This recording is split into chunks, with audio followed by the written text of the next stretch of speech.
Hey gang, it's Lore Master Shroud, aka Will with the Frost and Fish channel, bringing you another story of Warhammer 40k setting lore update for Shrouded Sunday. Last time we were talking about the end of the beginning of the Dark Age of technology, or the end of it, I should say, the beginnings of the Age of Strife. Robotic soldiers, known as Men of Iron, have started rising up all over the nascent galactic empire of man. This isn't the Imperium, but rather the original colonization of the stars by humans. They built artificial intelligences, and Matrix style, they decided that killing humans was the best way to handle it, that they were all lame and they gotta go. This is around, keep in mind, like the 23rd millennia, around there, 23rd to 25th millennia. Then, at the same time, psychic ability starts manifesting all over the place, signifying humanity's evolution to a psychic race. They have no idea what's happening, and it's about to pop off. So, that's where we're at, as kill-crazy robots rise up against their masters, and X-Men start destroying planets with their minds. Humanity's control of the Milky Way shatters. The Emperor has a plan, and he leaves the Earth around the 25th millennium with some perpetuals in a little chemical rocket towards a planet way out there, but we'll come back to him later. But he's gone for pretty much most of the Age of Strife. At the same time, the Eldar Empire at their apex is basically Caligula, the X-rated cut. I mean, it is gross, it's hedonistic, they are doing all kinds of nastiness and freakiness. It is just not okay, not kid safe. No Eldar does any work, unless you count getting lubricated as work.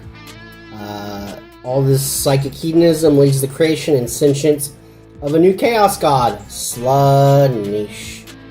When it erupts from the warp, it basically sucks the souls out of the Eldar for light years around, and the center of their empire becomes what we know as the Eye of Terror, the lovely little place at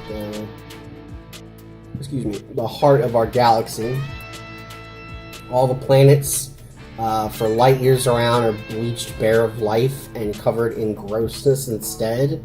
A lot of grossness is happening here. The only Eldar that end up living are ones that live in giant generational starships called craft worlds. Tree-hugging hippies who want to commune with nature in the boonies called Exodites. And the true Eldar that live in the cities in the webway, the channels we talked about that the old ones created. Primarily the ones that stayed in the city of Kamara.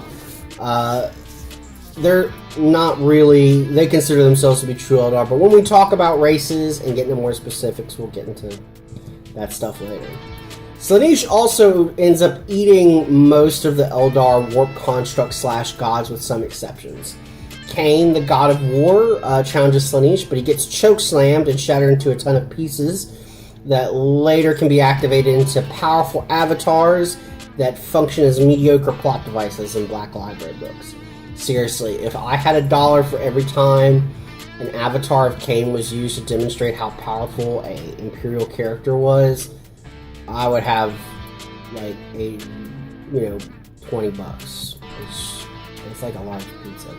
So, Isha, the goddess of life, gets captured by Papa Nurgle and put in his garden to test his plagues. Kegarok, the laughing god and guardian of the Black Library, basically runs into the webway, starts recruiting Eldar for his own thing, starts the Harlequinade.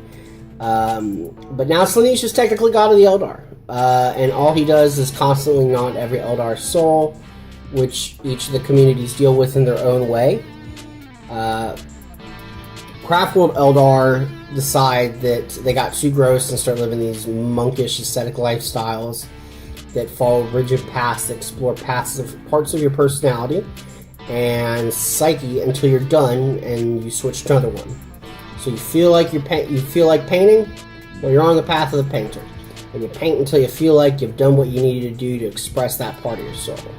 Then you go on to the path for cleaning toilets, and you stay on the toilet cleaning path until you feel like you've cleaned enough toilets, I guess.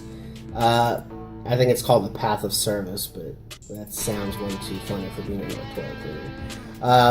You stay on the path that keeps you from fondling yourself into creating another warp god. That's great. Idle hands and whatnot. They stop their soul gnawing by attaching their spirits to little trinkets. And when they die, they get uploaded into the Craftworld's Infinity Circuit, where they mingle with all the other dead Eldar. These Infinity Circuits, as well as the world spirits of the Exodites, again, we'll get into more detail when we talk about Eldar, is what ended up forming Ynad, which is the new Eldar god that showed up after the fall of Cadia. That all this stuff is what led to that. Ynad's supposed to challenge Slaanesh for dominion of the Eldar souls and smack them down. 8th edition, I'm assuming, is when we're going to see that play out, but we'll get to that as it comes. Exodites are the same. They're hippies. They open the door, get on the floor. Exodites walk the dinosaur. They have an Infinity Circuit too, but it's called a World Spirit. They have dinosaurs, and they still have tech, but they skew it for throwing rocks and stuff, but nobody cares. However, there's rumors that they're coming back as a race, so maybe we'll see more on their lore and some cool models of them riding T-Rexes and such. Comrite Eldar, the Dark Eldar, but they don't call themselves Dark Eldar because why would you? Find that they're getting their souls gnawed, but they do what Slaanesh wants them to do and extract torture and turn it into pleasure, and that keeps them alive. Again, we'll talk more about the Space Elves, but suffice it to say, they're completely doomed by this event and start their decline to mediocrity and Black Library plot devices.